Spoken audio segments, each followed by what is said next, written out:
of our program and on behalf of Center Director, President, and CEO Jane Harmon.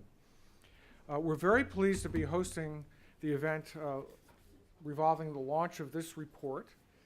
And it looks even more impressive when you hold it in your hands than when you just look at it on the screen. This really is an important report. It's important scholarship, and it's important for the way in which it translates a lot of seemingly academic information into real life contexts. And that's what we here at the Wilson Center try to do. We were founded by Congress to memorialize President Wilson by bringing together the world of ideas and world of public affairs, and you're going to be hearing from several people here today who do that very well. I gather this is the 6th report in the series. So when you, if you're unaware of the previous reports, be sure to track them down as well. And when the series, of course, is supported by the Population Council, the UN Foundation, United Nations Foundation, and the Nike Foundation, this particular report. And I think that they should be congratulated for doing this important work. We have a crowded program, so I'm going to keep my remarks and introductions very, very limited. You have more extensive biographical information in the handouts if you're interested. But I do want to say a few words about our opening speaker, Peter Donaldson, who's president of the Population Council, and welcome him to the center. He's been president of the council since 2005, and before that he worked in the field in a number of important population-related organizations in the U.S. and abroad, including time as Chief Executive Officer of the Population Reference Bureau. He indeed has lived the Wilsonian ideal of bringing together the world of ideas and world of public affairs, as his career combines work as a field leader through publications, a half dozen books to his credit, as well as more pragmatic, practical work in the field. He has a PhD in sociology from Brown and a master's and his bachelor's degree are from Fordham. And I welcome Peter. It's all yours.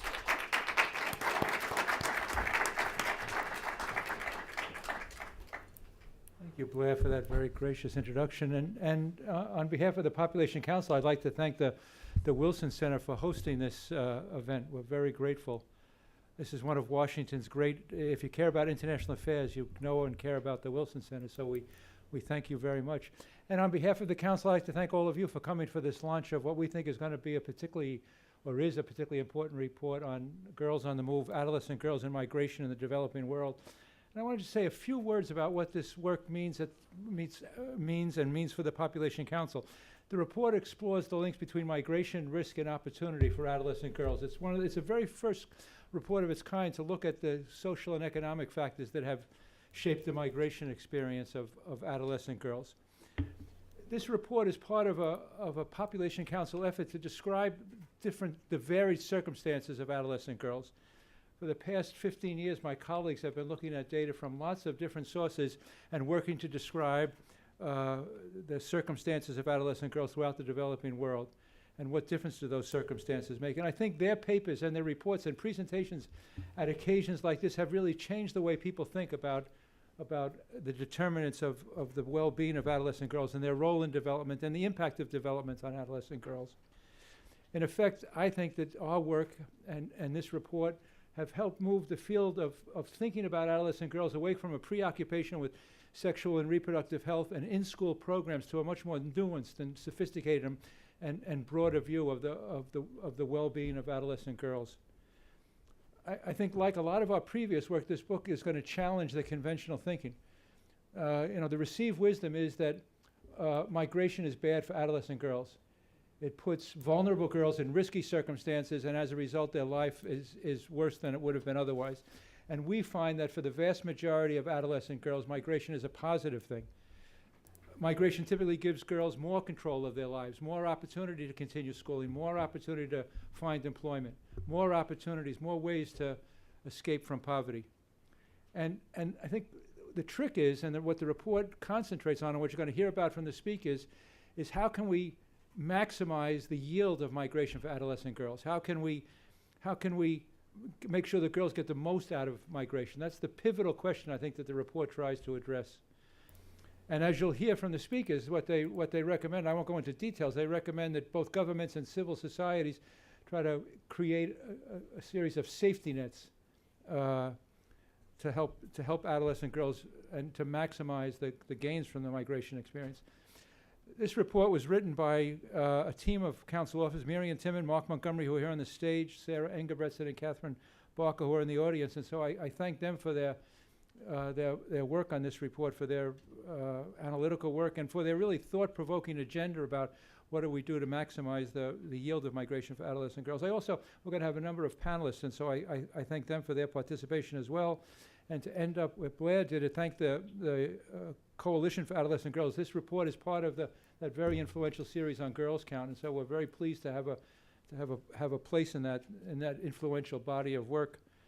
And finally, to thank our donors, without whose support this would be impossible, the UN Foundation and the Nike Foundation in particular.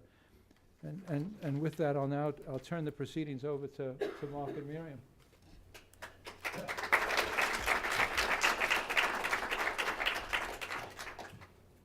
I just want to say make a couple of observations about Mark and Miriam. Again, you have more complete biographical information in handout, but Miriam is a public health and social policy consultant, and she has expertise in adolescent girls, HIV, sexual and reproductive health, and social protection. What's important about her is that, again, she has worked in several leading international organizations, including DFID and UNICEF, and she's the author of several important reports examining health and adolescent girls, and she's completed her graduate work at the Harvard School of Public Health. Mark is something of an old co-conspirator, certainly a co-conspirator with a mutual friend, Richard Strand from the University of Toronto. And I wanted to make a particular mention of something that Mark worked on with Richard, I guess a decade ago now. It's a report for the U.S. National Academy of Sciences on urban population dynamics called Cities Transformed. And I'm going to return to this at the end. It's really a landmark report, and yet it never quite got the attention that it deserved. And within a few years after the report came out, it became a sort of throwaway line that the world is now half urban. But in fact, it's much more complicated than that. And if you go back to their report, you'll understand why it's more complicated. So I wanted to use this as an opportunity to put in a plug for Mark's older work, as well as this particular report. And I urge everybody in the room to find it. It I guess is available online at this point. It's free. It's also very big, but I strongly recommend you have a look at that report. Thanks so much, Blair and Peter. This afternoon, the first part of the presentation, Miriam and I will give a review of the report, place it into a framework. Our two names are here, but in this presentation and from start to finish the report itself, Sarah and Catherine have been full contributors throughout. Well, why girls, why urban, and why migration? An adolescent girl stands right at the threshold of adulthood. In just a few years, she will make choices and find herself in circumstances that can either decisively enhance her life prospects or sharply restrict them. One of the decisions a girl must make is about where to live, to find a place, select a setting in which she thinks she is likeliest to thrive and flourish. From that perspective, cities warrant consideration. They are places with a concentration of resources and institutions that could work to the benefit of girls. Right? In cities, unlike many rural areas, it's not so much a question of building institutions and resources, Rather, it's a question of seeing to it that girls and the other urban disadvantaged are properly connected to those resources. So in fact, they do benefit. Migration is the first step toward that connection. It brings a girl within reach, geographically speaking, of resources and institutions that could work to her benefit. Migration in itself does not guarantee, of course, that the girl will be successfully connected, right? But it offers the possibility for connection. This report is very much evidence-based. Thanks to the patience and the generous support of our funders, we've had the opportunity to comb through and analyze a great variety of types of evidence. Demographic evidence from censuses and surveys.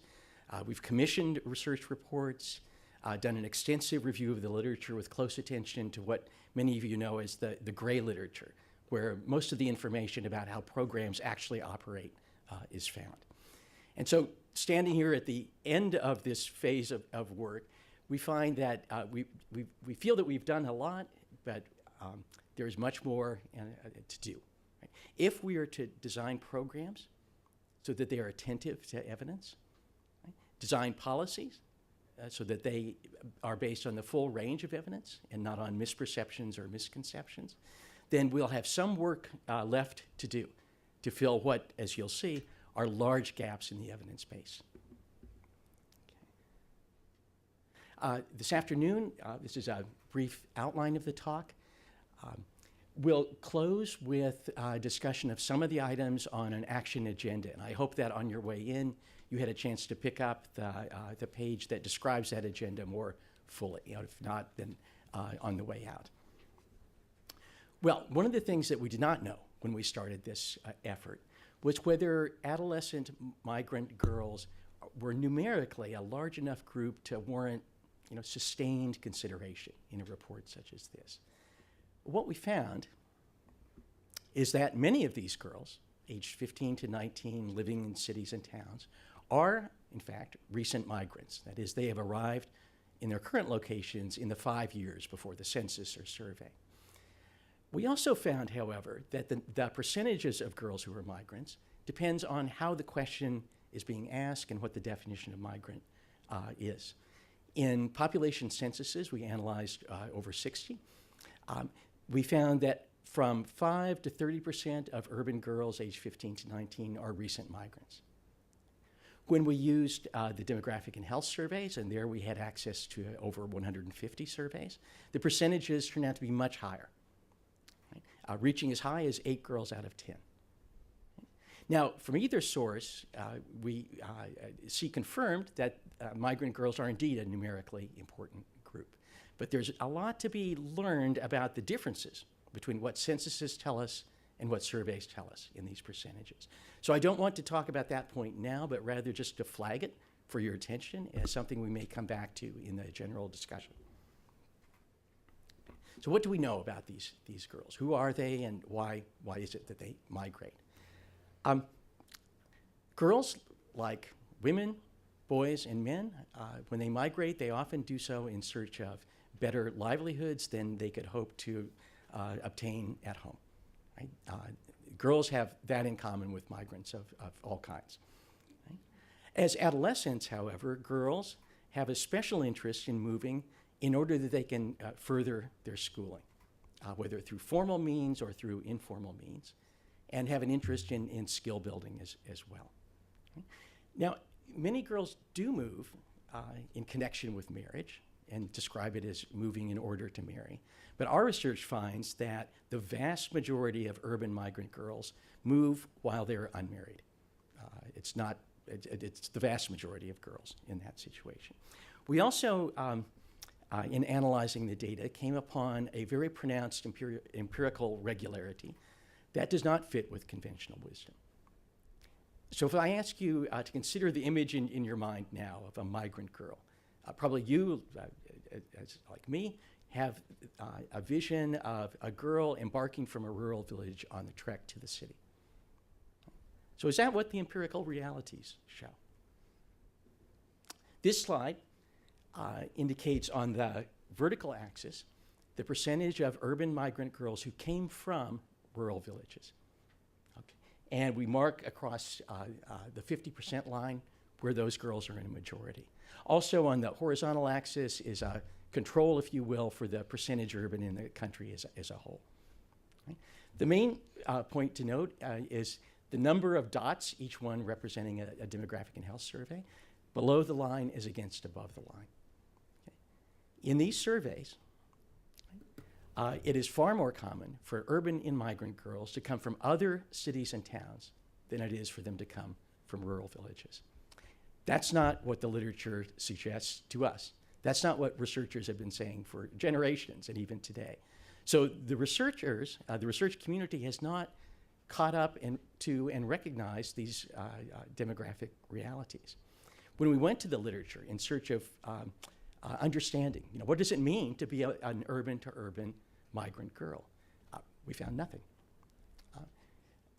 So this is one of the many evidence gaps, and one of the most important, that really must be addressed if we're to set policies and programs on a proper foundation of evidence. We must know, are girls coming from other cities and towns advantaged, savvy about cities and city life, or do they suffer from many of the same disadvantages that rural girls might experience?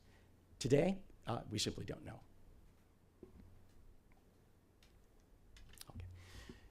We have seen in our analysis of the literature that when girls move, especially when they have grown up in conservative societies where the onset of puberty brings down social constraints on movement and independence, when those girls migrate, they can find in city life much more freedom of movement in a relative sense, much more scope in a relative sense for independent decision making. Right? So they're able to be autonomous in ways that would probably not have been possible at home.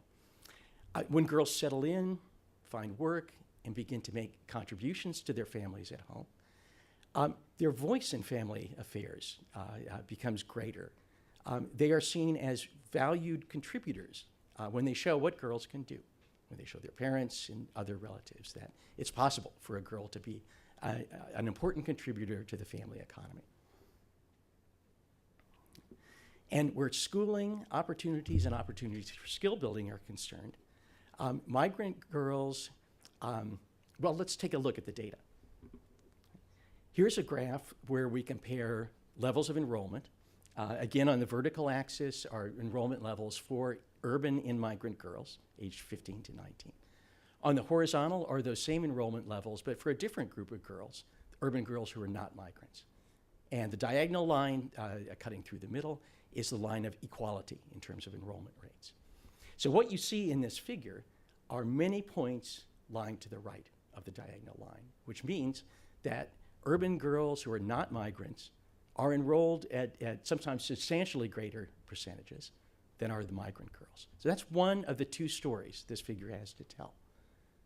The other story emerges if you view the figure from the bottom up, okay? And asking, well, even if urban migrant girls are relatively disadvantaged relative to other urban girls in terms of enrollment, what we see as we look upwards in the diagram is that 20, 40, 60, 70% of urban migrant girls are, one way or another, able to enroll in school and continue to build their human capital assets.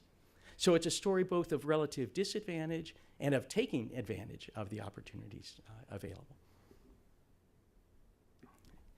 So when migration occurs in safe circumstances, it can lead to prosperity for the girl herself. That in turn can connect her family to urban opportunities, improve family well-being.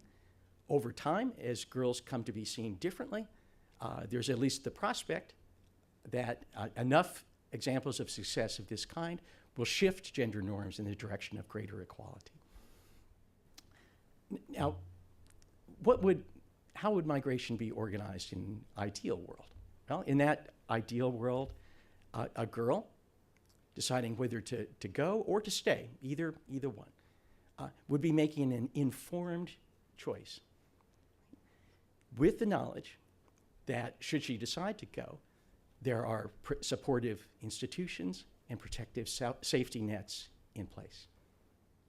In that ideal world, governments would appreciate the role that migration and urbanization has in the social and economic transformations of nations, lifting incomes, raising families out of poverty, and advancing human well-being. Well, today, how do we stand relative to that ideal? We stand some distance from that ideal, I think it's safe to say. Are governments welcoming to migrants and to urbanization? Certainly not. Most governments view urbanization and migration with great alarm, and they often strike out against migrants and slum dwellers through forced evictions and other gross human rights violations. Are the protective institutions already in place? Well, where workplace safety is concerned, the events of the past few weeks make it clear that they are not, or at any rate, not yet.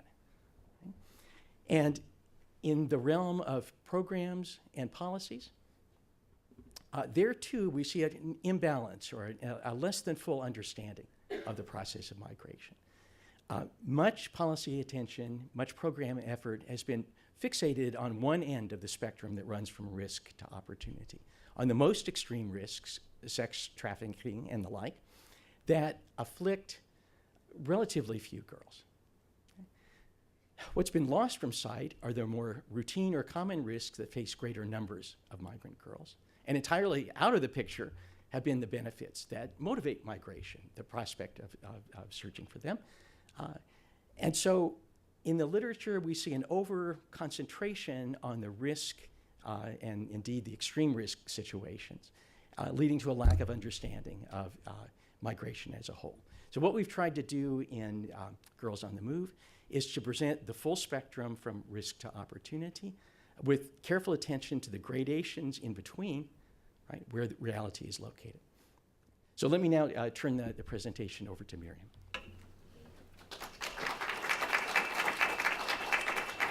Great. Thank you, Mark. So as we have heard now a few times, adolescent girls' migration is generally perceived of as bad. That is one of the many myths that we've already touched upon and will continue to do so in shining light on the reality, such as the evidence indicates. So we've heard in the first part of the presentation about some of the population level data, and I'm now going to take us to a slightly different perspective, which is that of migrant girls themselves, and try to give them voice where possible. And when we hear from migrant girls, we form a much more nuanced view than we get from this broad analysis. So, as we're beginning to see, when migrant girls speak for themselves, they challenge these popular perceptions. So, there's a common myth that migrant girls are forced to move against their will. But in fact, what we found through our research is that most migrant girls are involved in the decision to move. It does reflect their own individual concerns and others' expectations. But in most cases, not all, but most, there is a degree of girls' agency, her ability to exercise her own will and make choices in the decision. Of course, the concept of voluntary is complex for adolescent girls, as I'm sure some of you in this room know. Adolescent girls internalize family obligations, community obligations even, and they also internalize inequitable gender norms that keep them at a disadvantage. Nevertheless, the move is a reflection of both individual, community, and family factors, and as the quote on the slide highlights, many girls want to move to help their families. Of course, we know that some girls are forced to move, and in our report we do talk about trafficking, though we don't go into detail. Trafficking is the one form of adolescent girls' migratory movement that is better documented elsewhere than any other. Estimates of the number of girls who are trafficked are very hard to come by because of the clandestine nature of trafficking, but one estimate suggests that less than 3% of female migrants are involved in trafficking in some way. We recognize this may well be an underestimate using the international definition, but it's sure that the proportion is low. Deciding to stay. Another myth that migrant girls are trapped in terrible situations from which they cannot escape. You can read the quote from the girl on the slide, recognizing that this is a girl who is actually sleeping outside under an overhanging roof, but was so committed to her path that she was willing to put up with great hardship in order to pursue her objectives. So of course we know that some are trapped, but our research found that is not the norm. Many migrant girls state their preference for their lives after migration than the life they left behind. We know that paid employment is a feature of life for many migrant girls, and they point out that their work is difficult, often harsh, sometimes exploitative, but also that their work before they migrated was often difficult, often harsh, often exploitative. But yet it wasn't paid. It was part of their normal socialization in the domestic sphere or sometimes in the agricultural sphere. At home, this work was not recognized as work, and there was no chance of promotion, in contrast to their work as migrants. So these girls are exercising a degree of agency. They're making choices between far than ideal circumstances, but a judgment based on their assessment of the relative risks and benefits for both the short and long term. So now I'm going to continue following girls through the 3 phases of migration that we have identified through the report, the before, during, and after, again, trying to emphasize this concept of girls' agency. We've already spoken about some of the influences on the pre-departure decision-making process. Girls, of course, are motivated by their objectives, seeking further schooling, seeking employment, moving to marry, for the cases of some, though not the majority. Girls are powerfully influenced by return migrants who might come back to move home or for visits. We know that return migrants tend to paint their experiences in glowing terms. So in order to appear successful, they might gloss over the hardship they face due to poverty and lack of affordability of services, for example, due to discrimination and other difficulties. So you can see the impact of these reports on a would-be migrant. Media also contributes to expectations of would-be migrants, and often we'll see portrayals of city life that show a glittery land of opportunity. So these factors lead to false expectations in migrants and leads to them being unprepared for what awaits them. So this underscores the importance of preparing girls, of course, in education and having a strong store of human capital to draw upon, but also information about the migration process, about urban living and the realities that they might encounter, as well as portable assets that they can take with them. Financial assets, yes, but we're also talking about assets like birth certificates, for example, mobile phones. The transit phase, this is when girls are literally on the move. There is some thinking that this is actually the riskiest part of the migration journey, when girls are most likely to fall off the rails. Importantly, this perception is informed by evidence that focuses on the worst case scenarios, as we've heard. That is where we find the bulk of the existing evidence on girls on the move. But what do we know about more routine migrant experiences? We know, for example, that the distance girls moves matters. It may well be that longer distance moves further away from families pose more risks for girls who are further from their sources of social support and assistance if things go awry. Alternatively, it may be that parents would only permit a girl to travel far away if there's a relative who they trust who's going to take care of the girl. This is one of these many evidence gaps that we have found that Mark mentioned. We know that distance is related to sex, so it is more frequent that male migrants move a further distance than female migrants, so that is certainly not the case universally. It's also related to age. So Mark mentioned that most urban immigrant girls actually come from other urban areas. This could be the result of what's called step migration, whereby girls move to a nearby town or even a larger village, gain a degree of urban literacy and skills, which then enable them to move on to a capital city. And so younger girls might tend to move closer to home, and when they get older, they may move further away. Again, there's a lot we don't know about this phenomenon of urban to urban migration, and if those girls actually started in a rural area originally. We just don't know. We do know that most migrant girls tend to travel with a companion who might be a friend, might be another migrant, maybe a relative. It could be a former migrant who's now working as an employer or a recruiter to bring girls from her village, for example, to do domestic work in the city. In West Africa, for example, where there's a very long-standing tradition of adolescent migration of girls and boys, many children on the move are accompanied by intermediaries who do provide a degree of protection.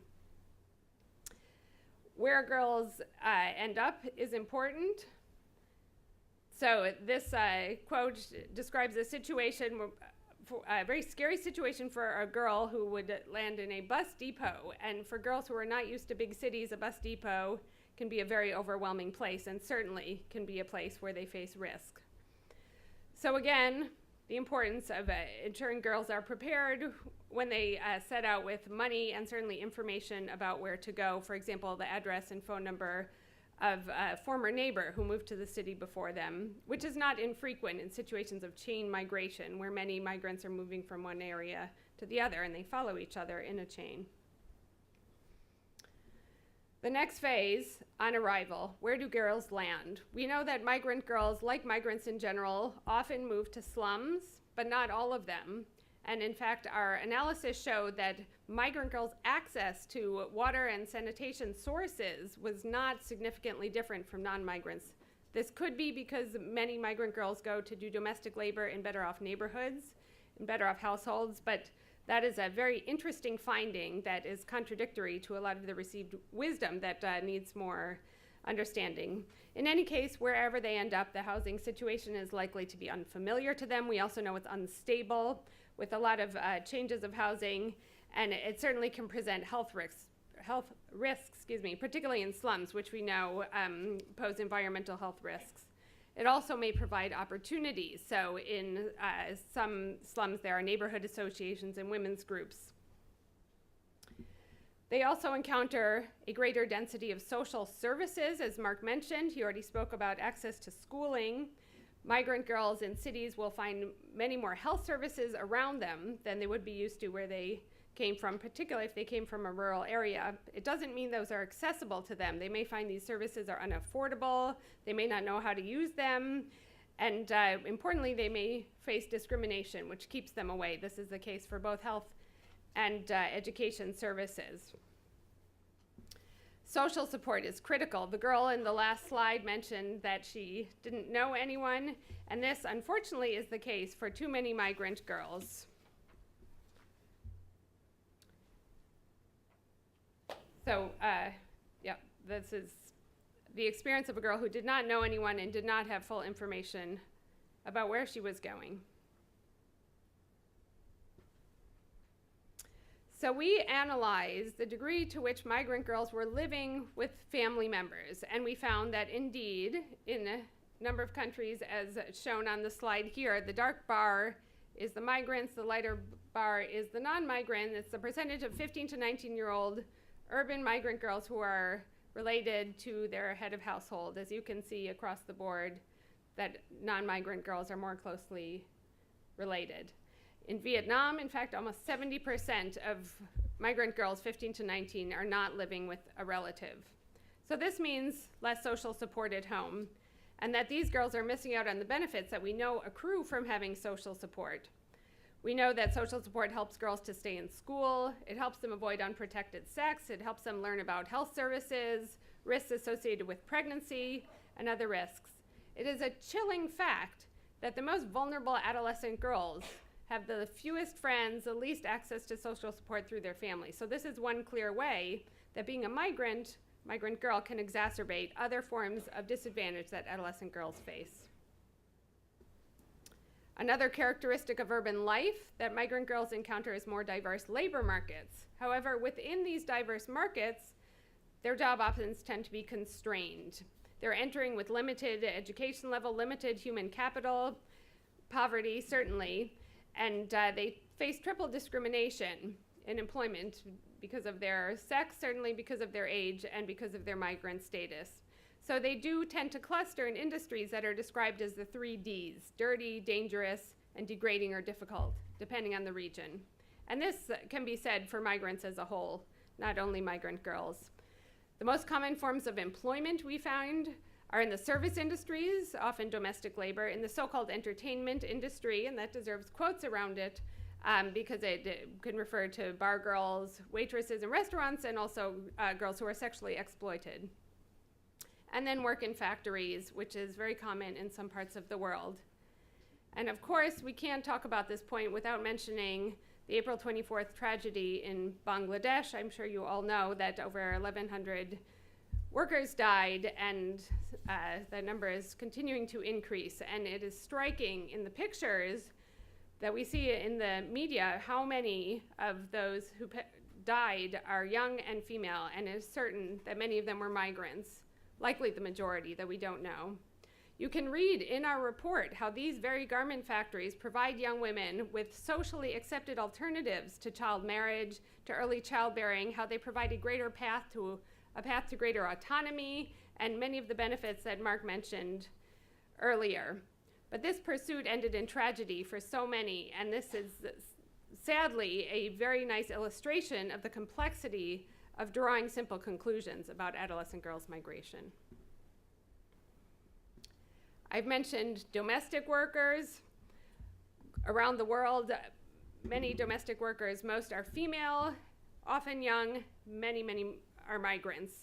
It's frequently told that child domestic workers work very long hours, they endure hard physical labor, they're underpaid, if paid at all. That's the story that we hear often. The story that is rarely told is that domestic work provides an opportunity, and the only opportunity, for many girls from destitute families to gain an income, to have a basic level of subsistence assured with a roof over their head and some kind of food, and a way to gain skills. And some domestic workers who are migrant girls report how they value the skills gained in working in an urban household. They see that as the only path to getting more education for them. Of course, we know that because of the nature of domestic work, that it takes place behind closed doors.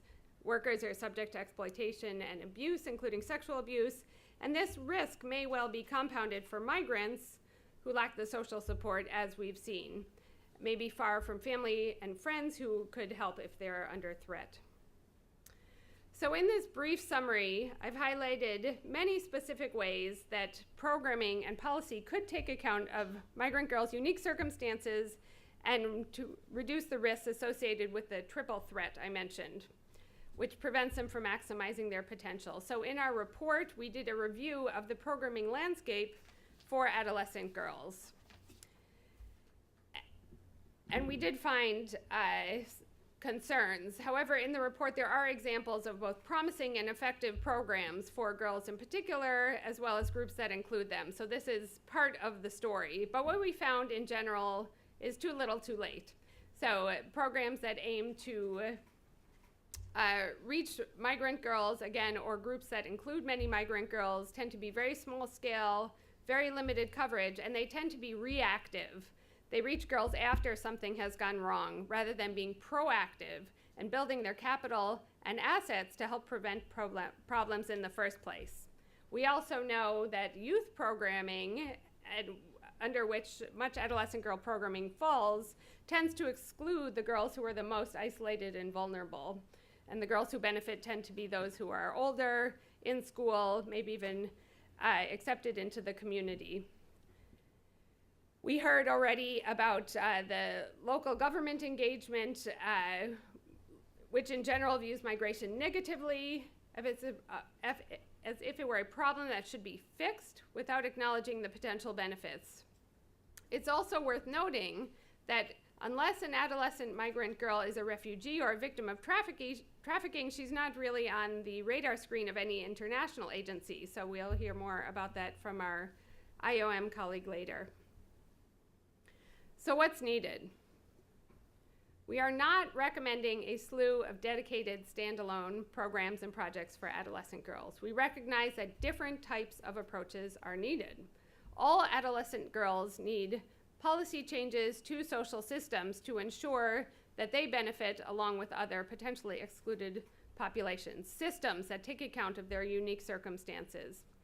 But there are also some adolescent girls who are migrants who are particularly vulnerable in that overlapping circle in the middle, and they do require dedicated programming. So as Mark mentioned, we did come up with an action agenda, and this information sheet contains the 8, many of which I've touched on in my presentation. I picked out 3 to highlight because they are particularly urgent. We've talked a lot about connection.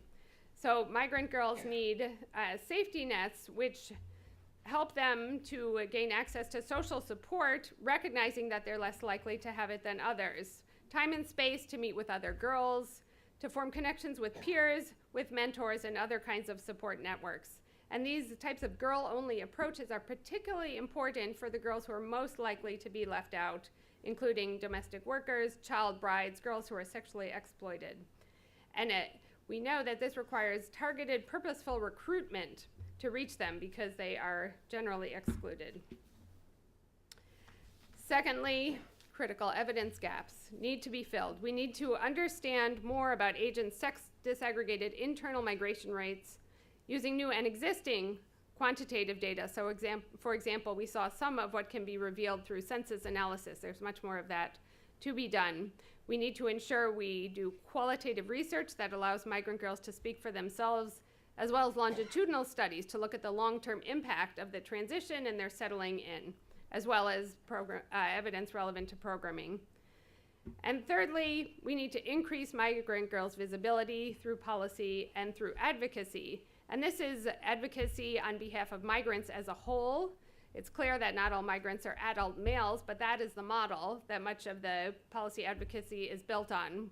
We also know, as you've heard, that not all migrant girls are in these worst case scenarios, and we need greater recognition of the diversity of their experiences. There is also a lot of advocacy on behalf of populations that include many migrant girls, child brides, children in the worst forms of labor, and children who are sexually exploited. We know that advocacy to tackle trafficking has had an impact, and rates of trafficking are indeed going down. So just imagine how much benefit we could have for migrant adolescent girls if the equivalent level of attention and funding was directed at industries where they tend to cluster, which we know offer opportunities but also risk. And again, we can think of the Rana Plaza tragedy. So in closing, I'd just like to remind ourselves of the vision that we seek for migrant girls. Firstly, that they are exercising agency in their decision to leave. They're leaving for the right reasons, to seek opportunity based on full information, rather than escaping because there are no alternatives or being forced. That they are safe in transit, and that they are supported when they arrive and in their settling in period to benefit from the new opportunities around them by connections with institutions and social networks.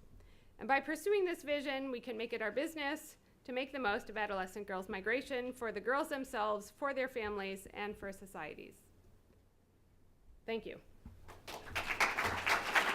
And over to you. I'm going to ask the panelists to come up and join us.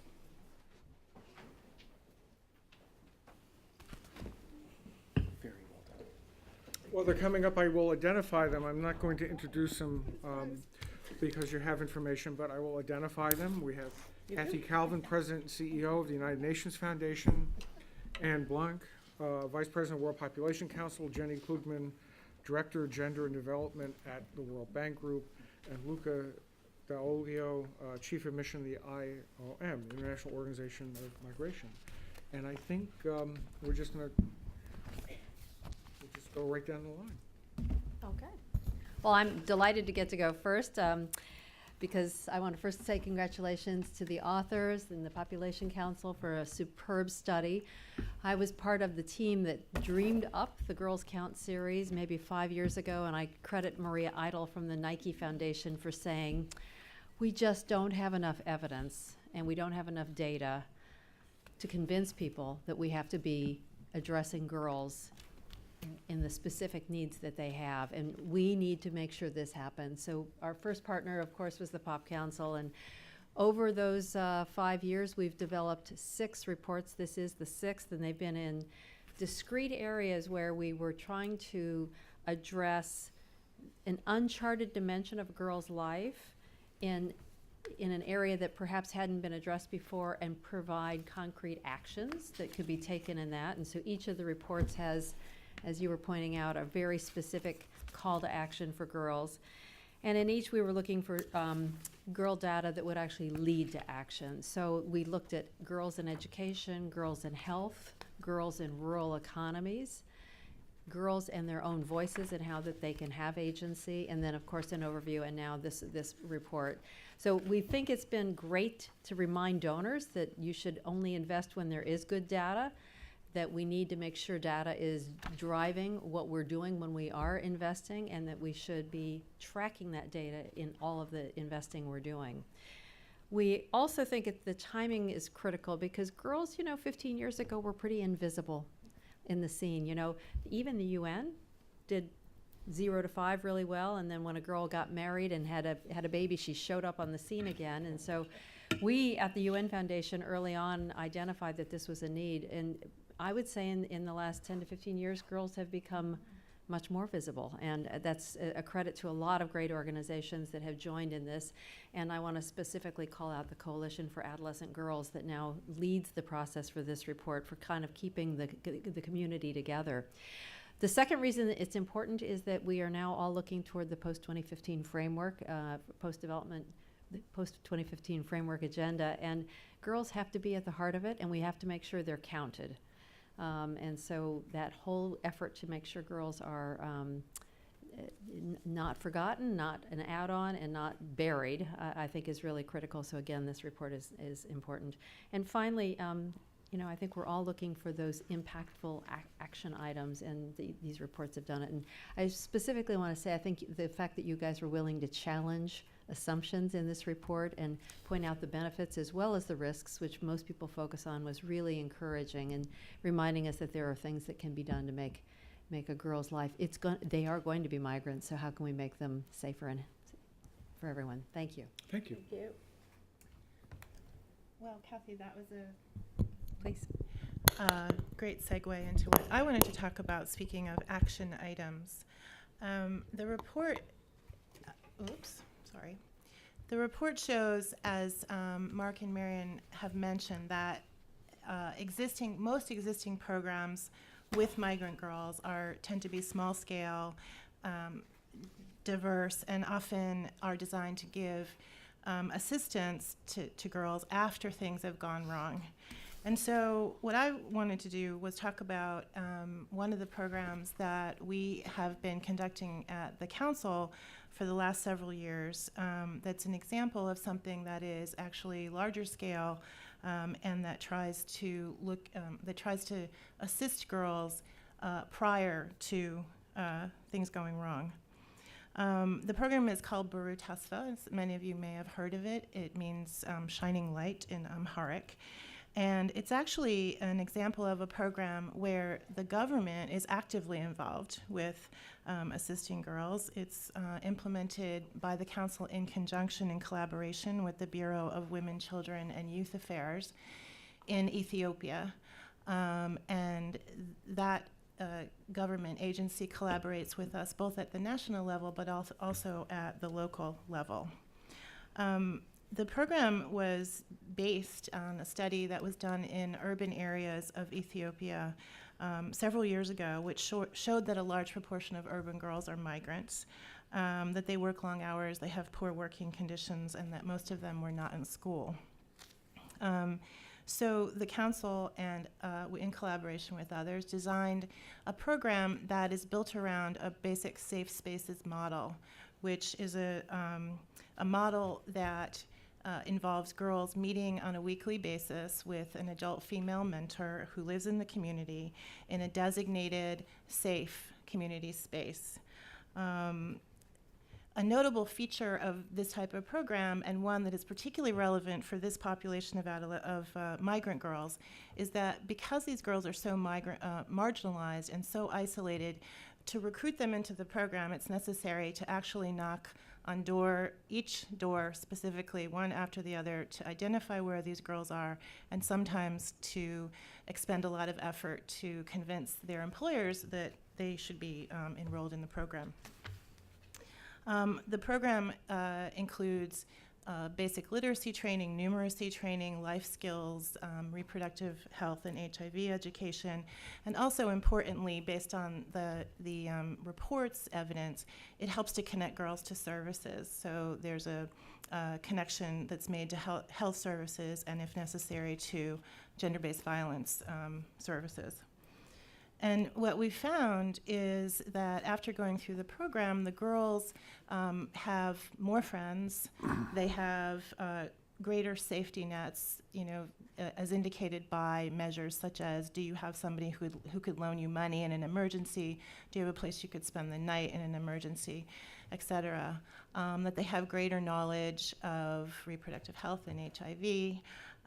And someday a donor will give us enough money to do an actual impact evaluation where we can look at longer term outcomes for these girls and hopefully help build up the rather weak evidence base on what are the most effective programs for this population of vulnerable adolescent girls. Thank you. Well, thanks very much to the Population Council, the UN Foundation, Nike, the Coalition on Adolescent Girls for having me here today, and thanks Miriam and Mark for a great presentation. The first thing I wanted to say was congratulations on the report. I really applaud the approach that it takes. I agree very much with Peter as well as the authors that the discourse around migration too much dwells on the negative aspects instead of having a more honest discussion of the opportunities and potential benefits, whilst of course recognising the risks. And I think that the overall message of the report, that priorities need to be around lowering the barriers to movement and improving the treatment of movers, is very much the right one to be sending. And oftentimes moving is actually the best and possibly the only kind of route available to people to improve their life chances. And I just wanted to mention that this is also the approach that we'd adopted in the 2009 Human Development Report, which I directed. So that adopted or applied SEN's capability approach to the topic of mobility. The bulk of the report is focused on international movement, but we included quite an extensive discussion of the costs and benefits around internal migration, because as the report also points out, numerically it's far more important. I think the most recent bank numbers are something like 700 million internal migrants at the moment compared to about 200 international. So I think a lot of the discussion tends to be around kind of global mobility, which is important, but international migration is very important. And the advantage of the human development approach, which is one which is also, I think, adopted in this report, is that we're interested in income gains, but we're also interested in broader dimensions of human well-being. So it's gains to education, gains in terms of health outcomes, possibilities in terms of expansion of voice and decision making. So I think that this report is important in particular because we didn't, in this when we did the work on the Human Development Report, frankly, there's not much there on, not much gender disaggregated, because that's a constraint, and certainly not very much on girls. So I think that this is a major step forward. And I think that the really interesting new evidence about kind of what's happening, if you like, globally, but then also the background papers at the country level provide a lot of insights and dispel myths, I think, which is a very important thing to be doing. And an important part of the story is around the relaxation of norms and kind of the associated gains for agency, and the way in which kind of migration can instill a sense of capabilities, of independence, and kind of expand aspirations for the future, because constraints along each of those dimensions, I think, can be quite persistent in places of origin. So enabling girls to act or to decide and then act on their life choices, I think, is very important. And I think that it's kind of interesting to think about how it relates more generally to the work that we're doing on voice and agency. And the idea that the building blocks around agency, about kind of bargaining power, self-esteem, kind of control over resources, are very important, in the ways in which they can be enabled through movement. And it's important for girls at all ages. So I think that the emphasis on kind of information, kind of dealing with risks and so on, is very important as well. A second point, and it didn't come out so much from the presentation or the summary, but it's just something that I just wanted to put on the table, is that there are systemic constraints in place, oftentimes legal and institutional, which discriminate against internal migrants. So we're all familiar with the problem of, if you like, people with irregular status who have moved to a neighbouring country or overseas. But there's a surprising number of developing countries which have persisted with kind of controls on movement, in part because of what Mark mentioned, that there's this, if you like, fear or antipathy among policymakers towards movement. And the most well-known one, of course, is China with the residence permit system. But basically in India, it's the same. That you don't have access to services if you're not legally registered in terms of residence in the place in which you're living, and that can lead to, I think, a lot of hardship, particularly for people who are moving on a temporary basis. I don't know to what extent that happens with the girls, but certainly with the adults who are moving on a seasonal temporary basis, it means that they don't have the theoretical access to services that they would otherwise have. I guess the final point to make just very briefly is that the emphasis on evidence and data is clearly very important. I think you've done a great job in mining, what's available. Must have been quite a heroic effort to look at all those population censuses and DHSs and so on. And clearly with migrants it becomes more difficult because by definition they're mobile, so we have problems in tracking, including kind of with longitudinal work and so on. They may not be very visible, as we've already heard. So I think this call on the evidence and data side and thinking about what we can do there is very important. But thanks again and congratulations.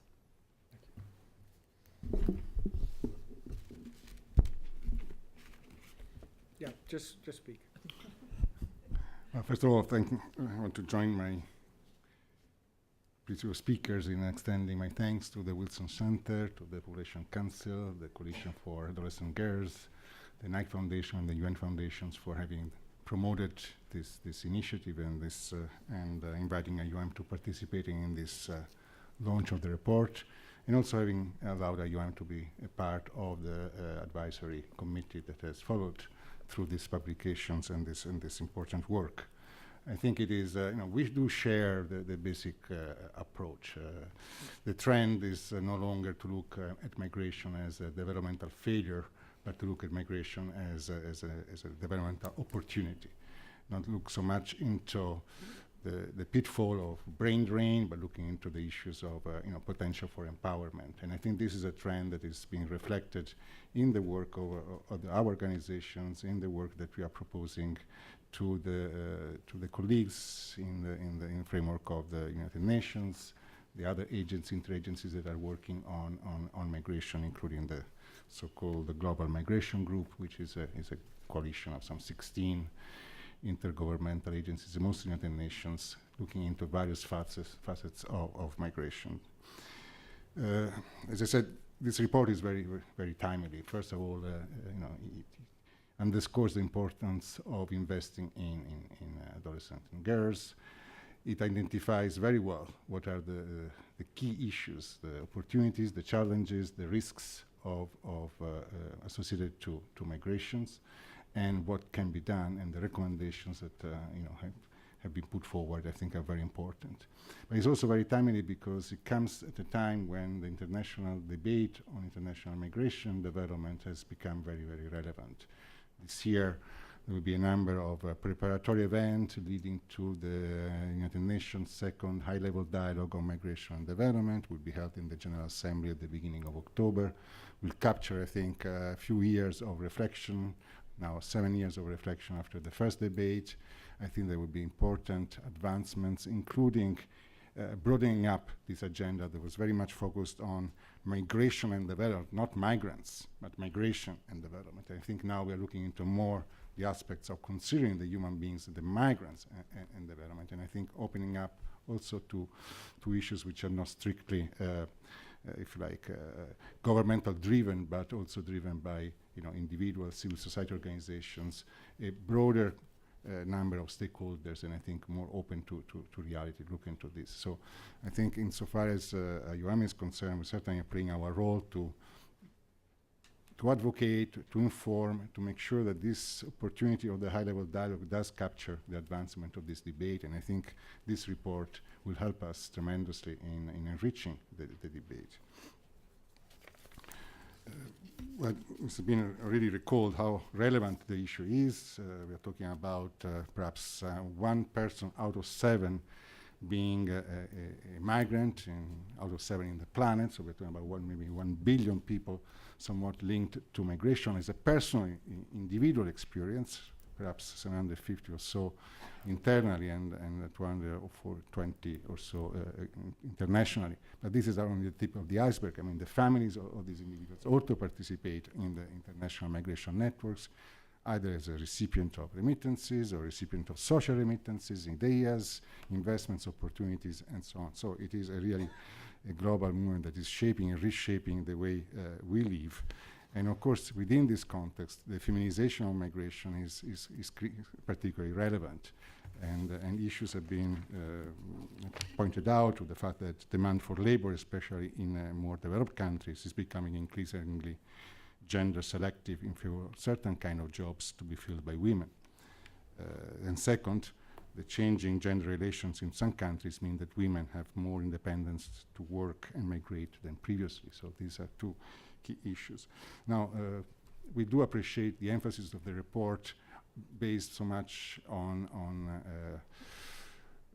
the enhanced protective assets, and I think this is a very proactive approach rather than looking into the remedial action.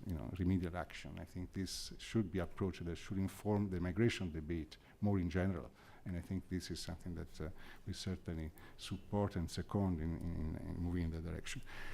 Also, the relevance that you played on internal migration, I think, critically connects with the whole debate on urbanization.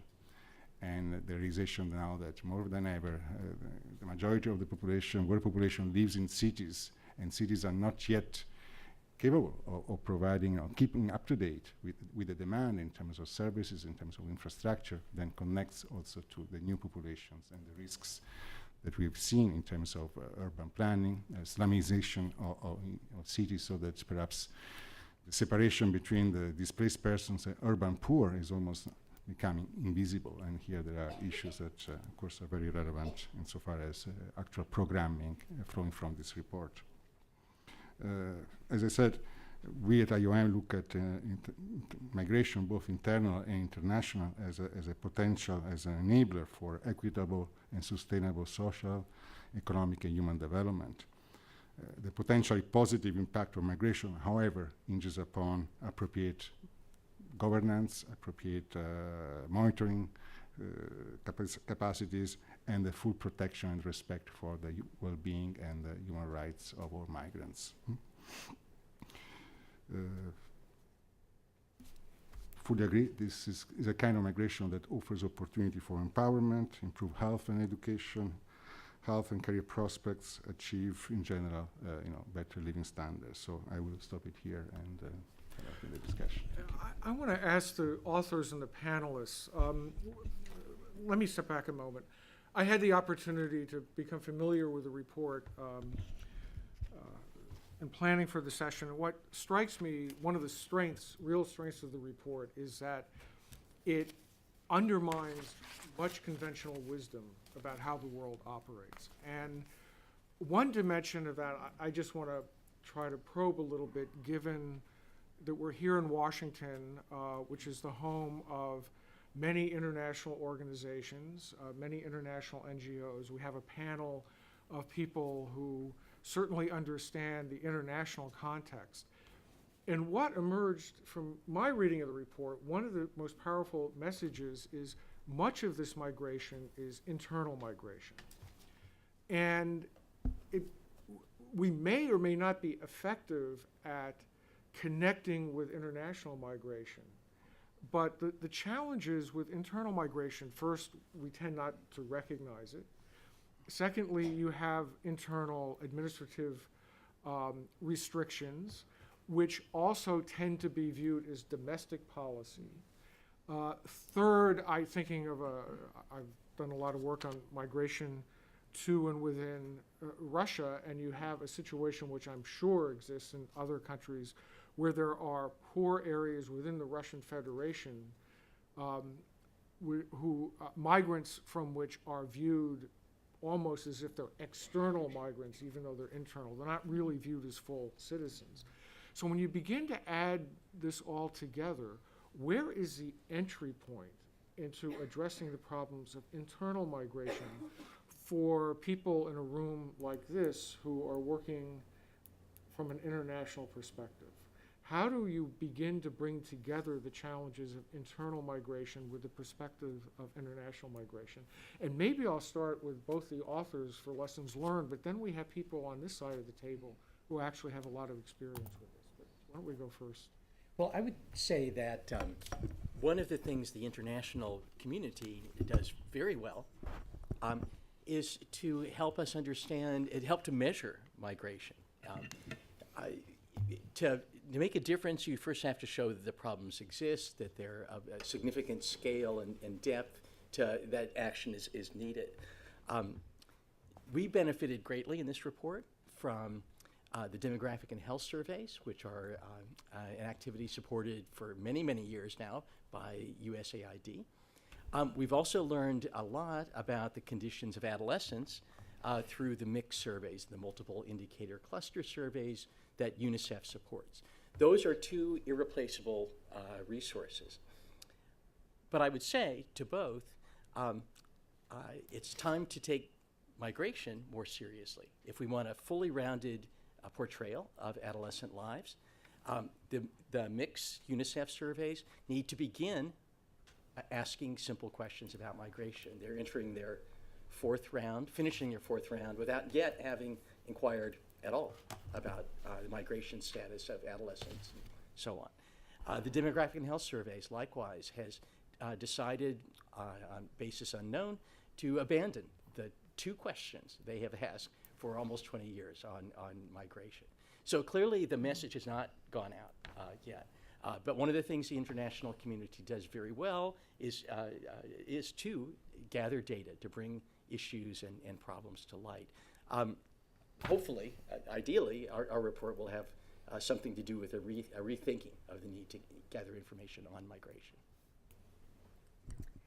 Perhaps I'll give a response that's more from a programming perspective. That I mentioned in our report, our colleague Sarah spent a great deal of time reviewing promising programs. Evaluation data is slim, so that's certainly an area for improvement. Funding evaluations along the lines that Anne mentioned earlier is one very concrete response. But there are untapped opportunities. For example, I mentioned neighborhood groups that exist in many urban slum neighborhoods, and there's an international federation, for example, to name one of the Slum Dwellers Association, or Shack Dwellers, slum or shack? Shack. Right. You got it right both times. And where it's very likely, I think, in our initial conversations, that adolescent girls are nowhere in their conception of the world and what the issues are. So that is just but one example of many of where there are programming efforts that do tie into international funding flows, for example, that could take greater cognizance of the adolescent girls in their midst. I think also introducing some of the ideas in our report and certainly the evidence to new audiences. I don't know how many people here in the room are urban planners, for example. Raise your hand if you're an urban planner. Oh, what do you know? So there's an answer to your question right there. I'll leave it at that. Maybe if I can ask some of the practitioners, how do you bring together the challenges of dealing with domestic issues internal to specific countries through international portals? I can have a go. I mean, I think in terms of the institutional and legal discriminations, it's obviously possible to adopt a rights-based approach, and to the extent that all of these governments are signed up to the kind of various conventions, you know, there's a basis for argument there. It may not be entirely persuasive, but I think that's one route. But then the other side, I think, is to persuade to their self-interest as well. So, for example, when we did the Human Development Report, one of the reasons why this report is relatively kind of well known is because of the Human Development Index, and every country wants to know where it ranks in the 180 or 190 countries which are ranked.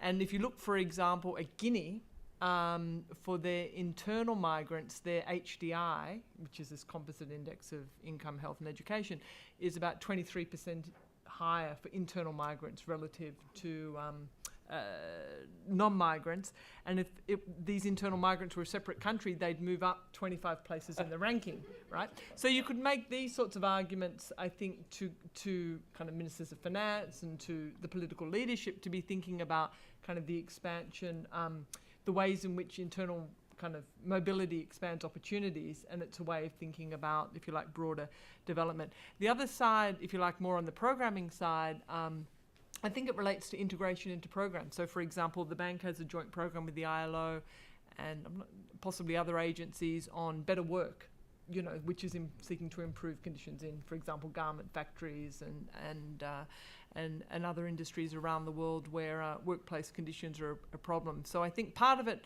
can be, if you like, through the mainstreaming. Part of it can be through kind of talking to political leadership, particularly with respect to, I think, the egregious examples of discrimination that we see, and continuing to work on. But I agree that it's hard to keep it on the radar. And I think that, you know, for whatever reason, it's the international migration which still gets much more pull, if you like, or attention. If I can make a brief comment, in reality, if I look at the portfolio of resources and programs that IOM implements worldwide, in fact, most of our activities and programming are at internal migration issues, however, of a very specific kind, which is forced migration, displacement. When a country is unable to cope and calls for international support and opens up the possibility for the international community, intergovernmental organizations, UN agencies to come support in relief and humanitarian assistance. In those circumstances, of course, the investment is heavy. And if I look at the recommendations on this, I would certainly recognize all these points in the activities that are taken to deal with the hardship of internal displacement and the need for a gender approach, the need for a number of very specific measures that we can discuss later, but basically very much based on a gender analysis and gender mainstreaming of our response. So in that sense, in this kind, a very different kind of migrations, but certainly when we reach those kind of critical stage, there is an opening opportunity and unfortunately to operate. In normal circumstances, I would say the engagement remains more at the policy level. We of course advocate that national governments mainstream migration in their own national development strategies, in the PRSPs or UNDAF, the various instruments and the various tools available to a country to plan and program their development investments and take into account migration. But this is clearly more at the policy discussion level rather than the operational level. So this isn't my wheelhouse at all, but I am struck that some of the things that would improve a migrant girl's life would improve other girls' lives as well. So a national identity card would make sure she gets counted and caught in the system, and access to services and reproductive health needs and all those things. So I think there are some solutions that should cross over, and if this also helps bring those forward. And I was actually listening while you were both talking and pretending we weren't thinking about girls. And what in here is really girl specific? And there are some things that are truly girl specific, but it was also interesting how much that will change. That was actually the second direction I wanted to go in, which is what about this is girl specific? Because that obviously is part of what this whole project is about. But that's another way in which this report challenges conventional wisdom. So maybe. Well, I think the relaxation of norms is one of the most important in terms of the gains. Obviously there are particular risks as well, but I think it's girls who would face the most restrictions and probably the largest constraints on their opportunities at home, and so they have the most to gain, from moving. Well, I would also add that one of the reasons that the council in general does so much work on adolescent girls is because, number one, a purely demographic reason, which has to do with the pure size of the this cohort of young people in the world, not just girls but boys, and secondly is the recognition that what they do, because it's such a large group of people, is going to have a huge impact on development and what happens in the countries in which we're all working, and so it just makes sense from a purely numbers and demographic point of view to pay attention to this particular demographic. But at the same time, one thing that we've tried to really be conscious of is that it's not a homogeneous group of people. Adolescents are not homogeneous, and I think this report illustrates that in many ways. You know, we have migrant girls, we have domestic workers, we have internally displaced girls, we have some who are married, some who are not married, some are in school, some who are out of school, and all of those categories overlap in various ways. And what's important, I think that this report points out, is that you need to address the diversity of that group. I'm wondering, if I turn to the authors, what struck you when doing the work that made this report different because of the focus on adolescent girls than it would have been if it was just about adolescents or about migrants?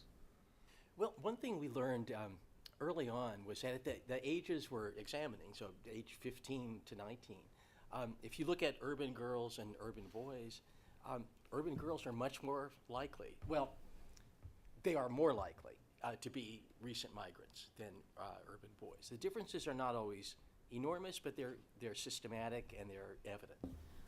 And yet somehow that demographic reality has escaped observation.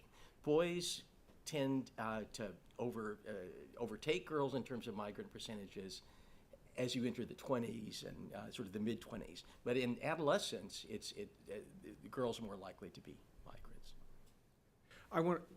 You have anything to add? Well, I suppose one answer to your question, coming from an adolescent girl background, is how much in common migrant adolescent girls have with other adolescent girls.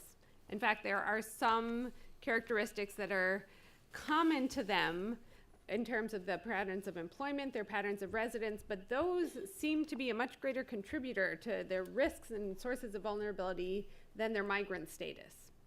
So I don't know if that was clear, but again, that their risk comes less from being a migrant per se, and more from being an adolescent girl who's impoverished. And the third point I want to highlight, and then we'll open it up. Both in the report and today, a lot has been said about information, the need for information and how information is used. And Mark, I'm going to take you up on the one comment you made about the differences between censuses and surveys. Maybe you can say a few words about that, and Miriam, maybe you can say a few words about where we should be looking for information. And then I want to ask the people on my left to talk a little bit about how can this information be used in a way that makes the kinds of programs you're all working with more effective. But maybe we'll start with Mark. Thanks. It is important to know what you're hearing when you're given a statistic to think about. Imagine if you were a policymaker, well-disposed toward improving the lives of urban girls and migrants in particular, and a researcher came to your office and said, well, in your area, this source of information says that 25% of girls, 1 in 4, is a recent migrant. And this other source of information said, no, it's 6 out of 10. I think you would ask the researcher to go back and re-enter with a single number. Right? So although these are technical matters in a way, the definition of migration is the use of different definitions is what gives rise to these different estimates. The census definitions tend to reflect longer distance migration than do the survey-based estimates. As Miriam mentioned, longer distance migration may or may not be associated with greater risk. It depends on the nature of that migration, the extent to which long distance moves are more or less likely to be to end in neighborhoods where relatives or former migrants from the same area are found. So the numbers don't speak for themselves.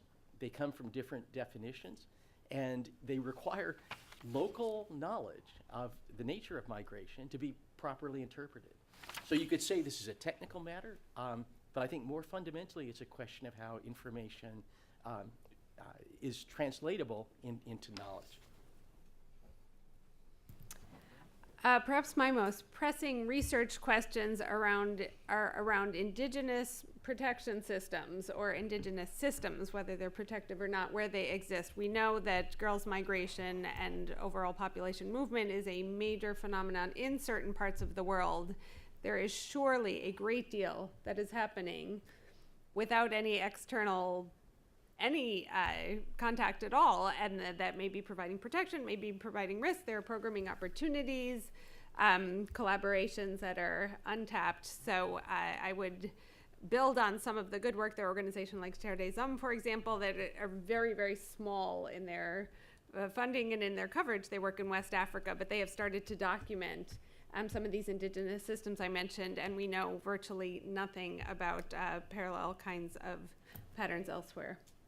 Now, if we were to answer all the questions that Mark and Miriam want to be able to answer, how can we make that information more usable to the kinds of organizations you all work in, so it makes a difference? I would say three things. I thought one of the most interesting things in the report was the 3 stages. And I think helping donors and program people think about a migrant isn't just this snapshot in time or that snapshot, but there are 3 different chances to impact her life, I think is incredibly helpful in thinking about what are the services she needs at each step of the way. Second, I think we have now better information to ask girls themselves what they're looking for, and I think that's always an important aspect, and I know you did some of that, but I think the more of that we all do. And then third, I was glad to see advocacy is in here, because I think we need to empower girls to be their own advocates, and we need to also have this kind of data about what works so that we know what they're advocating for.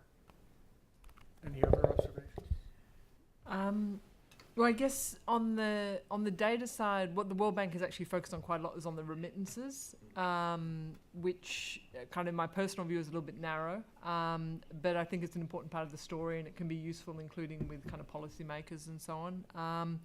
But I agree very much with Kathy that having kind of broader conceptions of well-being, including kind of self-perceptions and so on, is very important. So I think that that's an important part of the story, as well as having investments in relatively expensive impact evaluations, so we know kind of what works and what doesn't work. Because I think kind of self-reporting by agencies who are running the programs gives you some descriptive information, but it doesn't really tell you kind of anything about the counterfactual or whether it's something that would necessarily be worth investing in elsewhere. So I think that somehow enabling that to happen is important as well.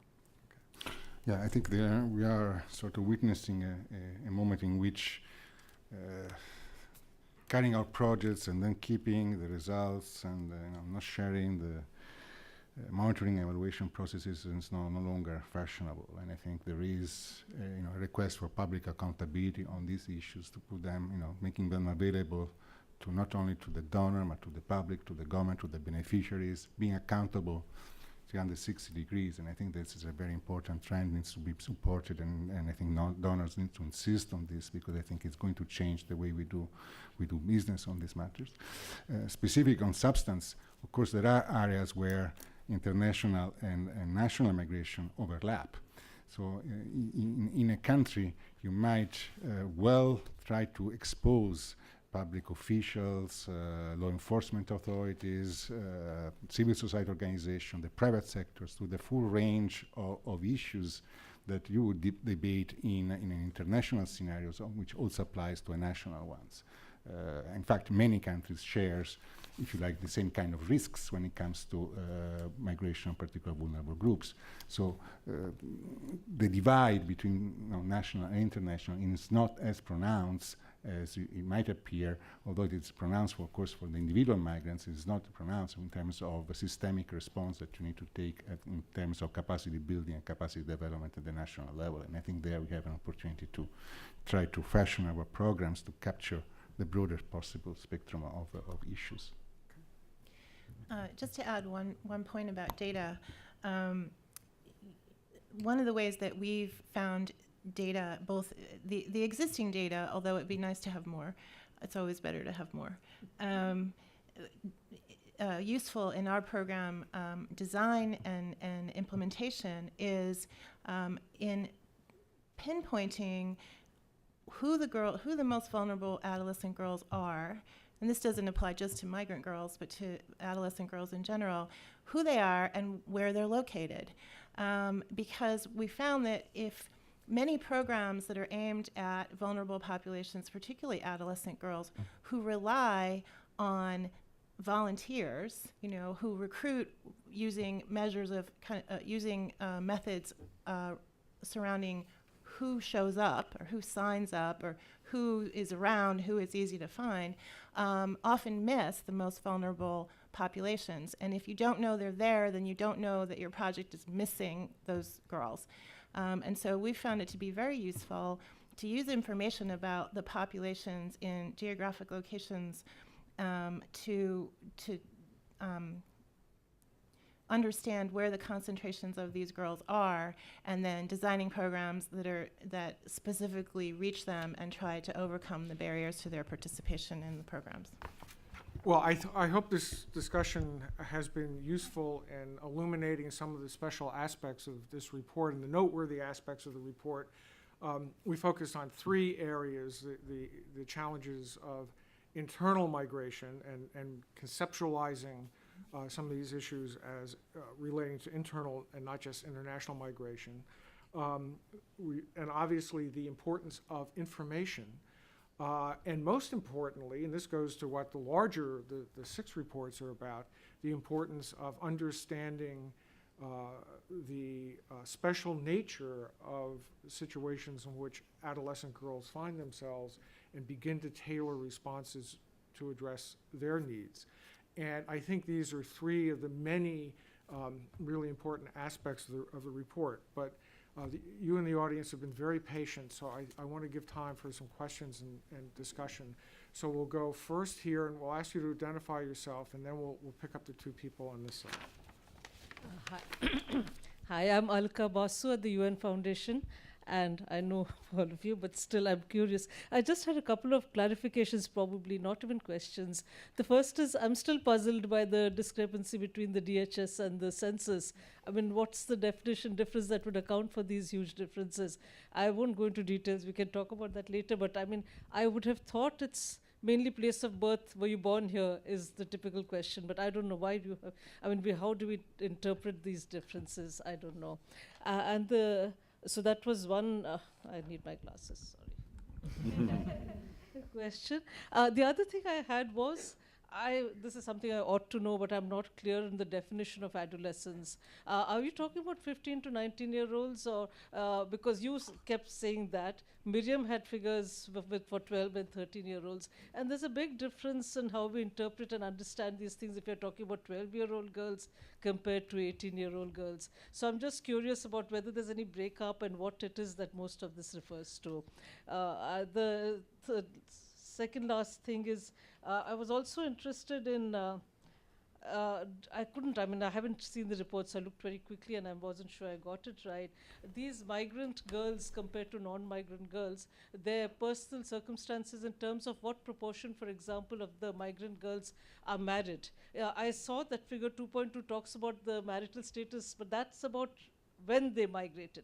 But currently, what are they more likely to be married than than native girls? And for example, is that one way of getting the social support that they might lack otherwise, is to quickly get into a relationship, and a relationship that might come, therefore, with the different set of problems as compared to women, girls who are not married? And secondly, following from that, what proportion of these girls are mothers compared to those who came from there? Let me actually ask, are there other specific questions of clarification, because we can take them all together? Okay, why don't we take these then? Okay, let's go here then. And then we'll come back and pick you all up. Hi, I'm Yvetta Fabera with the Wellspring Advisors. My points of clarification that I'm curious about, one is to just get a better sense of what we're talking about when we even say migration. If that's for a prolonged period of time, if we're looking at people who are based in one city for some time and are going back and forth. And I'm sure that there was a lot of research done to make that distinction. The second, I'm just curious if there was any ability to assess how persons living with disabilities played a role at all, as a vulnerable population, specifically looking at call to action number 6, which is looking at those vulnerable populations. Okay, why don't we try to answer some of these questions? Okay. Thank you. On what is it that makes a migrant by definition? In a census, the criterion is, have you crossed some official administrative boundary in a certain period of time? That boundary might be the boundary of a province or something below that level. But there's an official status that is part of the definition. In the demographic and health surveys, the criterion is, have you changed locality over a particular period of time? So we could standardize the period of time to be 5 years before the census, before the survey. But we could do nothing about the core of the definition, which is quite different, in fact. There's scope there for surveys to learn from what censuses have done successfully, and vice versa. I think there's scope for a hybrid definition, if you will, that would be very helpful. For example, censuses do not ask, was the place you were before a rural village, a town, or a city? They don't ask that as a general rule. Only the surveys, for some reason, have asked that. So there's, and I say these matters of definition matter, right? They do affect the way we look at the phenomenon as a problem or what have you. And so neither of those sources, to your point, is effective at gathering seasonal migration, short-term migration, circular migration, where people leave, accumulate some resources, and return. For that, you need to do something akin to tracking individuals, at least getting a sort of retrospective account of where they've been for how long and so on. So I'm a demographer. Migration is one of the things we do most badly, and it's been the situation for many years. But we're entering an urban world. It's time to do better in terms of what information we collect, and I think that we can do better at modest cost. I'll take 2 of the questions and ask Sarah on the third. In terms of the definition of adolescence, the internationally agreed definition is ages 10 to 19, and you're absolutely right to point out that most of our data, that is the population level data, does focus on 15 to 19-year-olds. That's in part because the DHS talks to girls above 15 or girls who were ever married. 10 to 14-year-old migrant girls are an extremely important group about which we know very, very little. And it may well be that these benefits that we are describing play out very differently for a 12-year-old domestic laborer compared to a 17-year-old domestic laborer. Some of our qualitative research did talk to individual girls, but clearly there's a whole set of issues there that the data does not permit us to delve into. So that's really a challenge for you for the next report. 10 to 14-year-olds.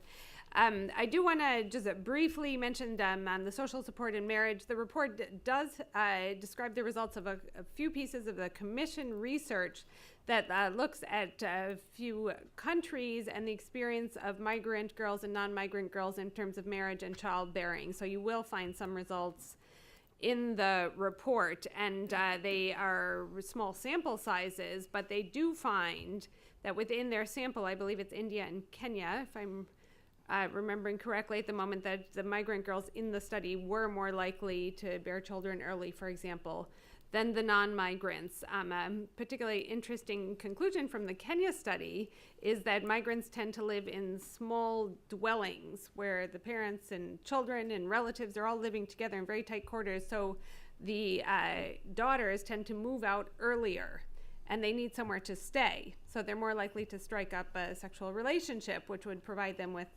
a place to live, and so on and so forth. So I welcome you to read the report for the details, and thank you for the question on migrant girls with disabilities. And because Sarah is the expert on the programming, I'm going to ask Sarah Ingebretson, who's here in the first row and one of our authors, to respond.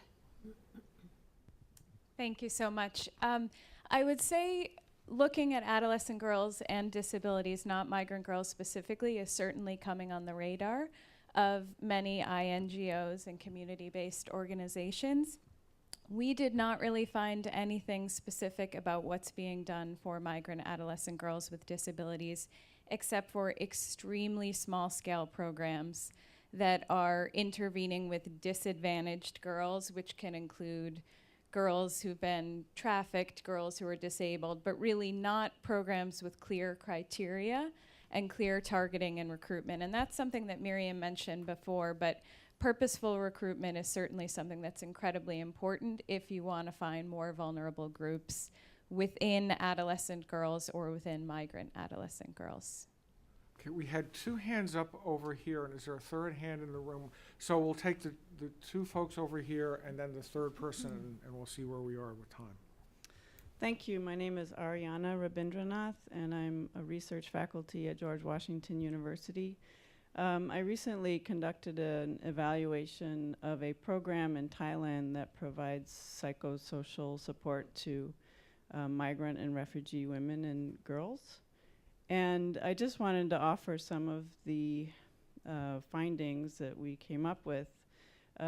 We did a lot of focus group discussions and interviews with girls who came through refugee camps and then moved into factory work, and then got connected with women's groups, pro-democracy groups, women's empowerment groups, economic improvement empowerment groups, and they built their skills very rapidly, moved up within the organizations very rapidly, and were, you know, basically young executives of these organizations. It was quite amazing. And they were not interested in getting married. They were not interested in integrating in Thailand. They wanted to go back to Burma as soon as they felt there were opportunities for them and it would be safe for them to go back. So the point is to not assume that migrant girls are going to remain as domestic workers, factory workers, but they have immense potential if given the opportunity. Another thing that came up repeatedly was the importance to work with boys and men on gender equality and recognize the power imbalance and inequality that migrants constantly face. They are constantly stressed, constantly under discrimination, or discriminated against, and men often take it out on women and girls. And so men and boys also need to be worked with and helped and empowered so that they don't take these things out on girls. Thanks. Okay, and the woman a few rows back, right there. Thank you very much. Susan Pierce. I'm on the sociology faculty at East Carolina University, and I'm currently a scholar here at the Wilson Center. I really appreciate the focus on agency and on the benefits of migrating, so this is very refreshing.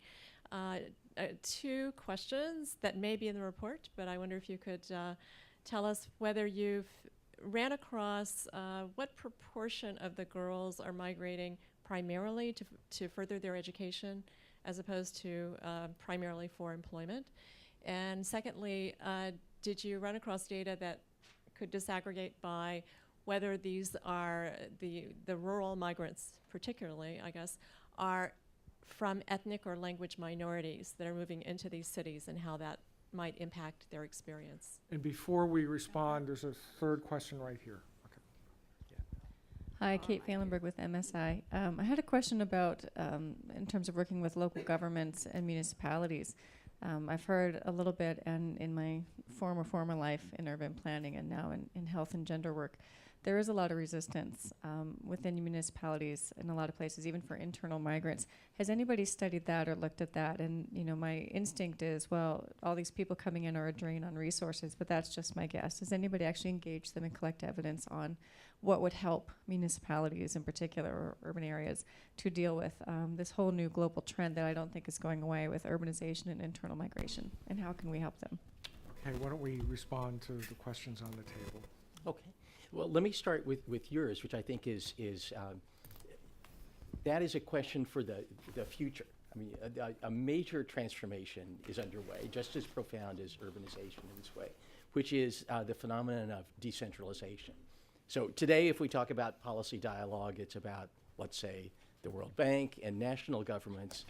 Tomorrow, and not too long from now, local governments and other lower level tiers of governments are going to be much involved in those considerations. So there's a need to find a mechanism that will link the knowledge that we're collecting in various areas and funnel that to the local governments who, as a general rule, are underprepared, understaffed, and under-equipped to take on the responsibilities they're increasingly being given. There are a number of associations and networks that feed into the local government level. The World Bank has had Cities Alliance, which continues to be very active on that front. And there are other similar sorts of networks that could, in principle, at any rate, provide an avenue by which local governments come to understand the role of migrants in their communities and come to develop policies. There are as well some, although most governments, as I mentioned, are at the moment ambivalent at best about migration, there are countries that have clearly staked out urbanization as the path forward for economic development. China is one. It has clearly embraced urbanization as the route to national development. And we're beginning to see echoes of that changed attitude in other countries. For example, Ghana, which has not been particularly attuned to urban issues, is just announced a new urban policy, and we'll see where that goes. But I think over time, these examples will help bring new information to bear and help dispel some of the myths that local governments, as well as others, are working under. If I can just jump in here, we'll go back to the other questions. I was going to mention Cities Alliance too, and if you don't know them, you should really look at their work, because a lot of what they're focusing on is exactly how do you encourage local officials to begin to plan for the people who haven't arrived yet. But the other footnote is we've been involved with the World Bank and Cities Alliance and AID in running an international graduate student paper competition on urban issues. And there is, for the last 3 or 4 years, and many of the submissions are on exactly this point. If you go to the Comparative Urban Study website, the last collection of graduate student papers, 2 or 3 of them were looking at some of these issues. So there's a wave of research that is building, and as is usually the case, graduate students are out in the lead on this. But now we'll go back to the other questions. Your question about disaggregation of the reasons for move, I think we see, we can only see that kind of evidence on a country-by-country, study-by-study basis. We don't have a clear, across-the-board understanding of where moves for work rank in relation to moves for schooling. And what we see, I think, does vary substantially from one country to the next. That said, I think both of those the motivations are important. It's also important to recognize that often, in some societies, girls are reluctant to say that they're moving for economic advancement. And the safer answer may be, I'm moving to join my husband, or I'm moving for marriage. It sort of coats the real issue with something that is less fraught, socially speaking. So the answers are not, they don't speak for themselves either, necessarily. You ask also about particular groups from rural areas, ethnic minorities, linguistic minorities, and so on. Again, there's not much we can say on an across-the-board basis. But I'm certain if we were to look into the Latin American literature, where a region that's highly urbanized, those who have not yet left are selected groups who might very well have great difficulties in integrating into urban environments. So there's certainly parts of the world where that focus on linguistic or ethnic minorities would be very valuable, I would say. I'll just add very briefly, also India is a source of some of that data. And just on the reasons for migration, another reason that it's difficult to interpret results on this is that girls may not speak out about the real reason underlying the stated one. For example, if they're experiencing some kind of harassment or sexual abuse, or violence from their parents in the home. We have time for one or two questions, and there are already one hand up. Is there a second going once? Last question. Thank you. I'm Shefa Sikder from USAID, and I wanted to thank the Population Council and the panel for bringing attention to this work. And I just had a question about the recommendations that I think the 8 main recommendations that were made. Are these kind of global recommendations, or are there priority countries where the needs for data and programming are the most acute? And I'm wondering about the countries included in this report. Are these the countries where we have the most data, or are these the countries where migration is seen to be a bigger issue than others? We gathered evidence of different kinds from as many countries as would offer that evidence. For censuses and surveys, we have, I think, a fair representation, with the exception of China, of most developing countries, right? Irrespective of levels of migration and so forth. We also did a lot of focused literature review that picked up different examples from different countries. So I think we tried to cast the net broadly, without any particular bias, to see what we would get. But now we could look back on the report and say, all right, to ask the question that you just asked. So where next? What do we learn from this compilation of evidence and discussion about priorities country-wise? So that, I think, would be the topic of a bigger discussion.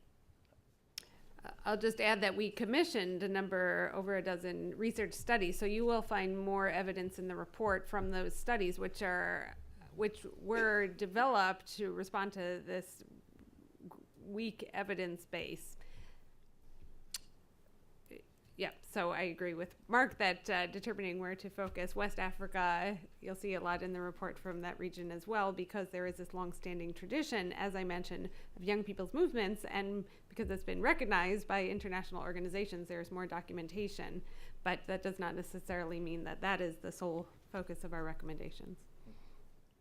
Well, in wrapping up, I want to go back to an observation which Peter Donaldson made at the very beginning, which is this is a report that challenges conventional wisdom in a lot of ways, and we've talked about several of the ways, and I just want to highlight one other takeaway dimension of this, which is the urbanization dimension. And I want to go back to something that Mark wrote with Richard Stren in Cities Transformed in 2003, and which is one reason why I mentioned it in my introduction. This is a report of a panel for National Academy of Sciences, and in it, there's a following passage.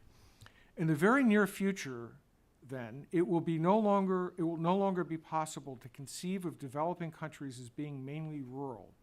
Both poverty and opportunity will take on an urban cast. This transformation will be a powerful force in shaping family, social, economic, and political life over the next century. And yet, in the research conducted to date on developing countries, demographers have devoted very little attention to the implications of urban contexts for marriage, fertility, health, schooling, and children's lives. As poor countries continue to urbanize, the distinctive features of urban life will have to be taken into consideration in demographic research and policies it informs. Mark wrote that with Richard over a decade ago, and I think this is already the very near future. What I took away from this report is here Mark is 10 years later really describing what he was writing about looking forward. Because the urban context is a very important part of this story, and it's one of the ways, it's not the only way, but it's one of the ways in which this report challenges conventional wisdom. And I think part of the message of this report is if girls are going to move, rather than focus on how to keep them from moving, we need to focus on how to turn the challenges of the move into opportunities. And that is not an easy task. And it's not an easy task because we don't really understand all the challenges, particularly sitting here. We don't understand all the challenges. And one of the powerful messages of the report for me is that we need to listen to the girls themselves. Why are they moving? What is it that they need in order to help. And here, I think there are a couple of important points that were made. One of the issues with urbanization is we tend to think, when we think of the world as becoming urban, we tend to think of megacities. But in fact, megacities are not the fastest growing cities in the world. Secondary and tertiary cities are the fastest growing cities in the world. And the patterns, in this sense, the patterns you describe for adolescent girls are very typical of what's happening generally. You don't have migrants leaving the countryside and going to a megacity. You have them going to the next largest city, and people in the next largest city moving up the urban ladder. And the implications of that are very profound, and this gets to the city's alliance point, that you can begin to intervene in secondary cities in a way that begins to make it possible to plan for the migrants who haven't arrived yet. And because you're dealing with a scale that is still manageable, number one. And number two, when you look at migration patterns, that's where the migrants are going to be going first. So I think that this leads in important ways to thinking about the problems that are a little bit outside the box of conventional wisdom. But finally, I think the most important message has to do with what is it like to be an adolescent girl and pick up and move? And Miriam said something about how a bus station can be frightening for a young person. It can be frightening for anyone. And as you said that, I thought about when I lived in Brooklyn in the 1980s, when Brooklyn was still Brooklyn and not the hippest place on earth.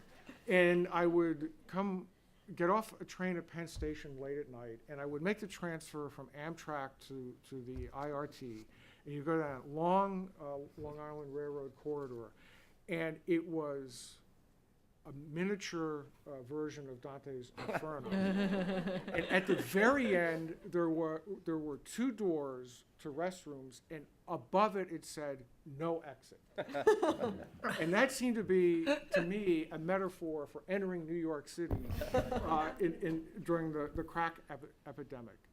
If you go back today, there is a McDonald's where the restroom is, and there's this incredibly snarky bas relief of Greek goddesses sort of smirking over the McDonald's. And that welcome is no more welcoming than the other. But what there also is off to the left, a tiny little information booth. And I think one of the messages that we're left with is it's the tiny information booth that may be much more important than the grand gestures, because it's at the information booth that you can discover that there always is an exit. And I think that it's important to enable and empower the young girl migrants you're talking about to understand that they have opportunities. And that's the role of everybody in this room. So on that, I thank you. I thank the panelists. We have a reception all the way across the other side of the building in our dining area, and I hope you'll join us and so you can congratulate the authors directly. Thank you.